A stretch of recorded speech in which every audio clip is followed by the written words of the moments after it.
Bonjour à tous et merci de nous rejoindre sur RTI 1. Alassane Ouattara, aujourd'hui devant les sénateurs et députés ivoiriens. Le deuxième congrès de l'histoire de la Côte d'Ivoire se tient à Yamoussoukro, dans la région centre. Le président de la République, Alassane Ouattara, va évoquer son bilan à la tête du pays après 11 ans d'exercice de pouvoir. Yamoussoukro, dans la région centre du pays, tout est donc fin prêt pour accueillir dignement le président de la République, Alassane Ouattara.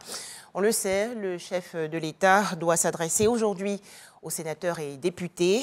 À noter qu'à quelques heures de ce deuxième congrès de l'histoire du pays, le comité d'organisation de cet événement a fait le point sur la mobilisation. Les précisions dans ce reportage de Kader Sogodogo de RTI Bouaké. Salle de réunion du secrétariat général du Sénat. Nous sommes à Yamoussoukro. Ministres, élus locaux, forces vives de la ville font le dernier réglage avant l'arrivée du président de la République dans la capitale politique pour prononcer un discours devant le Congrès. Le ministre Amédée Kofi Kwaku et les autres membres du comité d'organisation de l'arrivée du président de la République sont fin prêts pour l'événement. Tout l'ensemble des cadres de Yamoussoukro, tous les cadres de Vébaoulé, tous les cadres qui viennent de l'ensemble du territoire, pour venir ici dans la capitale, réserver un accueil chaleureux au président. Il vient s'adresser donc au Congrès, c'est-à-dire les députés et les sénateurs réunis. Donc il vient s'adresser à eux, la population est derrière lui, donc on va lui réserver un accueil chaleureux pour qu'il puisse aller jusqu'au Sénat. Durant tout le parcours présidentiel, la mobilisation sera détaillée. Nous avons pris toutes les dispositions, je veux dire en termes de mobilisation, en termes de sensibilisation de l'ensemble des populations.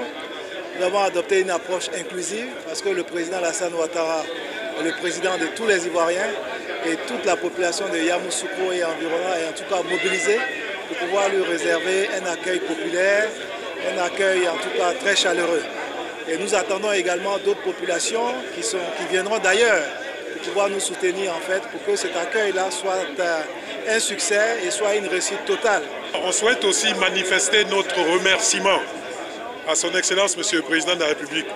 Vous avez vu tous les investissements qui ont été réalisés à Yamoussoukro ces 2 dernières années pour améliorer l'état des routes et bientôt nettoyer les lacs.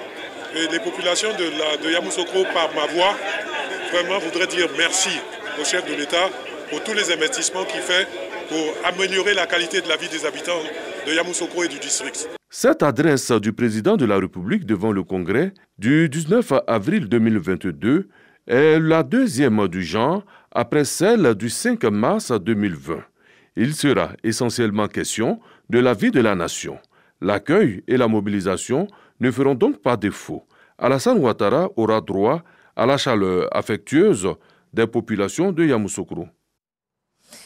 Toujours en Côte d'Ivoire, le lancement il y a quelques jours dans le district d'Abidjan de la 2e édition du concours La Plume anti-tabac.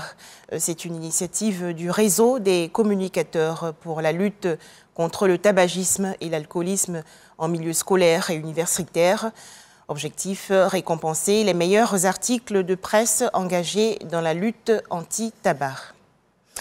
Intéressons-nous à présent à l'actualité hors de chez nous avec ce procès en Centrafrique. 7 ans après sa création, la Cour pénale spéciale va juger à compter d'aujourd'hui ses premiers cas.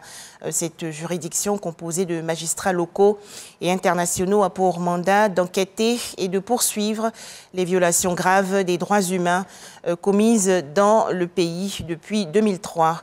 À noter que les premiers accusés sont d'anciens miliciens du groupe 3R, accusés de crimes de guerre et de crimes contre l'humanité.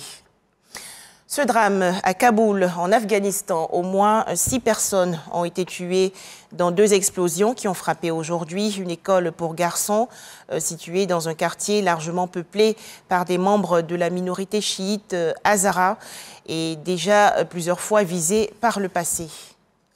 Enfin, Shanghai, la plus grande ville de la Chine face au coronavirus. Cette municipalité confinée depuis le début du mois annonce aujourd'hui 7 nouveaux morts du coronavirus au cours des dernières 24 heures, portant à 10 le total des décès.